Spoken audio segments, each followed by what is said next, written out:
ప్రేక్షకులకు స్వాగతం. మనం 2024 సంవత్సరంలో ఉన్నటువంటి జూన్ నెలలో ఉన్న గ్రహస్థితిని దృష్టిలో పెట్టుకొని ద్వాదశ రాశుల యొక్క ఫలితాంశాలలో భాగంగా కర్కాటక రాశి వారికి ఈ మాసంలో అంటే జూన్ నెలలో ఉన్నటువంటి ఫలితాంశాల గురించి చెప్పుకుందాం. ముందుగా ఈ కర్కాటక రాశి వారికి ఈ చేసేటటువంటి అన్ని రకాలైనటువంటి పనులలో లాభదాయకంగా ఉండేటటువంటి అవకాశం ఉంటుంది. అంతేకాకుండా ఆరోగ్యపరమైనటువంటి విషయాల్లో కాస్త జాగ్రత్తలు అవసరం. ఎందుకంటే వీళ్ళకి ఈ రాశి వారికి కర్కాటక రాశి వారికి అష్టమంలో శని ఉన్నాడు కాబట్టి అష్టమ శని అంటూ ఉంటాం. అయినప్పటికీ కూడా స్వక్షేత్రంలో ఉన్నాడు కాబట్టి అంటే సొంత ఇంట్లో ఉన్నాడు కాబట్టి అంతగా విపరీతమైనటువంటి ఇబ్బందులు పెట్టకపోయినప్పటికీ కూడా కొంత ప్రభావం ఉంటూ ఉంటుంది. అంతేకాకుండా వీళ్ళకి పూర్వపుణ్యానికి సంబంధించి ఏదైనా పని చేయాలన్నప్పుడు పూర్వపుణ్యం ఉంటే తత్ఫలితంగా మనం అనేక రకాల ఫలితాలు పొందుతూ ఉంటాం.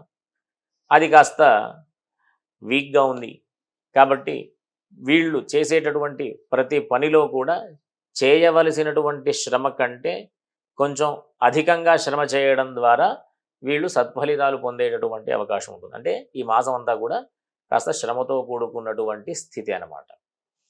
అంతేకాకుండా ఈ రాశి వారికి ఆర్థికపరమైనటువంటి అనేక రకాలైనటువంటి లాభదాయకమైనటువంటి అవకాశాలు ఈ మాసంలో 15వ తేదీ వరకు కూడా చాలా అత్యంత అనుకూలమైనటువంటి గ్రహస్థితి, మంచి చక్కటి సుఖభోగాలు, విశేషమైనటువంటి లాభాలన్నీ కూడా వీళ్ళు పొందేటటువంటి అవకాశం.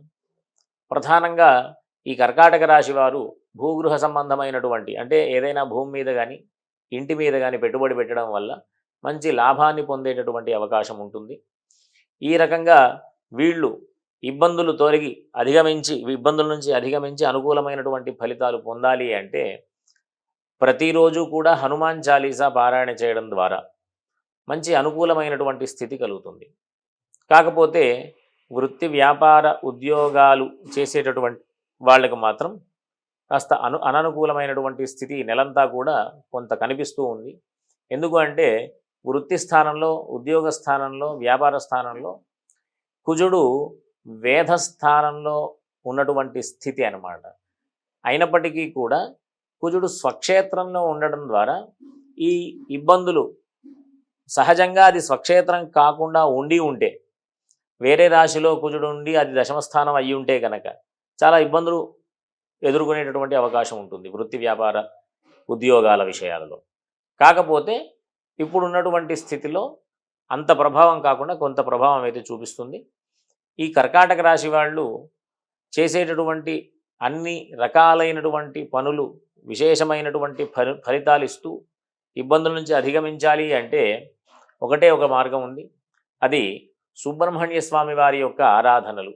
మనకు దగ్గరలో ఏదైనా సుబ్రహ్మణ్య స్వామి ఆలయం ఉంటే కనుక ప్రతి మంగళవారం ఈ నెలంతా కూడా ప్రతి మంగళవారం ఆలయానికి వెళ్ళి సుబ్రహ్మణ్య స్వామికి సంబంధించినటువంటి అర్చనలు, ఒకవేళ అవకాశం ఉంటే అభిషేకాలు, ఇవన్నీ చేయడం ద్వారా దర్శనాలు, ఒకవేళ ఇవన్నీ చేసేటటువంటి సమయం లేనప్పుడు కేవలం దర్శనం చేసుకునే అవకాశం కూడా లేనప్పుడు సుబ్రహ్మణ్య స్వామికి సంబంధించినటువంటి స్తోత్రాలైనా సరే పారాయణ చేయడం కానీ వినడం కానీ చేస్తే మంచి ఫలితాలు పొందేటటువంటి అవకాశం. ఈ రకంగా ఈ రాశి వాళ్ళందరూ కూడా వాస్తవానికి చెప్పాలి అంటే ప్రధానమైన గ్రహాలు ఏవైతే ఉన్నాయో అవన్నీ చక్కటి స్థానంలో ఉన్నాయి, అనుకూలమైనటువంటి స్థానంలో ఉన్నాయి, మంచి ఫలితాలు పొందుతారు. కాకపోతే ఆరోగ్య విషయంలో కాస్త జాగ్రత్తలు అవసరం. విద్యార్థులకు అనుకూలమైనటువంటి ఫలితాలు, అనుకూలమైనటువంటి అవకాశాలు కూడా విద్యార్థులు పొందేటటువంటి పరిస్థితి. ఈ రకంగా భూగృహ సంబంధమైనటువంటి విషయాల్లో కానివ్వండి, ఆర్థిక విషయంలో కానివ్వండి, వృత్తి విషయంలో కానివ్వండి, ఇంకా చెప్పాలి అంటే అన్ని రకాలైనటువంటి లాభాలకు సంబంధించినటువంటి విషయంలో కానివ్వండి, సుఖభోగాలకు సంబంధించిన విషయంలో కానివ్వండి, అంత అనుకూలమైనటువంటి స్థితి. కాకపోతే 15వ తేదీ తర్వాత నుంచి కొన్ని గ్రహాల యొక్క మార్పులు ఉండడం వల్ల అంత విశేషమైనటువంటి ఫలితాలు పొందకపోయినప్పటికీ కూడా అనుకూలమైనటువంటి స్థితి ఈ మాసం అంతా కూడా. కాబట్టి ఈ రాశి వారందరూ కూడా ఇబ్బందుల నుంచి అధిగమించాలి అంటే ప్రధానంగా వీళ్ళు ఆంజనేయ స్వామికి సంబంధించినటువంటి హనుమాన్ చాలీసా పారాయణ చేయడం, సుబ్రహ్మణ్య స్వామికి సంబంధించినటువంటి స్తోత్ర పారాయణ చేసుకోవడం, అంతేకాకుండా సుబ్రహ్మణ్య స్వామి దర్శనాలు, ఆంజనేయ స్వామికి సంబంధించిన దర్శనాలు, శనివారం ఆంజనేయ స్వామికి, మంగళవారం సుబ్రహ్మణ్య స్వామికి ఆరాధనలు దర్శనాలు చేసుకోవడం ద్వారా మంచి ఫలితాలు పొందుతూ సుఖంగా జీవనాన్ని గడుపుతూ ఉండాలని ఆశీర్వదిస్తూ స్వస్తి.